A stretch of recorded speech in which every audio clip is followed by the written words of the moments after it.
বাড়িতে কেউ আছো? দরজাটা একটু খোলো, আমি তোমাদের আশা দিদিমণি আসছি। ভালো আছো তো? পুচকিটা ভালো আছে? আচ্ছা, আজকে একটা অন্য বিষয়ে কথা বলতে এসেছিলাম। সেই যে তোমার বাচ্চাটাকে একটা টিকা দেওয়া হয়েছিল, বা হাতে ছোট্ট গায়ের মতো হয়ে গেছিল। হ্যাঁ, ঠিক বলেছো, বিসিজির টিকা, যেটা টিবি রোগ আটকায়। সেই বিসিজির টিকাটাই এখন বড়দেরকে দেওয়া হচ্ছে। জানো তো, বড়দেরও টিবি রোগ হতে পারে।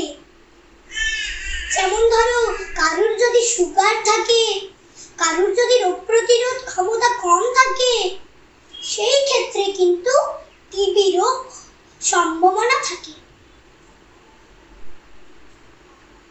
হ্যাঁ, সেই জন্যই বলছি, আমাদের এই কাছের স্বাস্থ্য কেন্দ্রে গিয়ে এই টিকাটা নিয়ে আসবে, কেমন?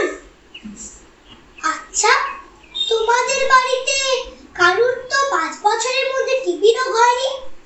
যদি টিবি রোগ হয়ে থাকে 5 বছরের মধ্যে, তাহলে সেই কিন্তু নিতে পারবে না এই টিকাটা। এই বছর তোমার যাও এই টিকাটা নিতে পারবে না, কারণ ও তো এই বছর মা হতে চলেছে। হ্যাঁ, তাহলে বুধবারে তোমরা কিন্তু যেও আমাদের ওই কাছের স্বাস্থ্য কেন্দ্রে। ঠিক আছে, আজকে আসি।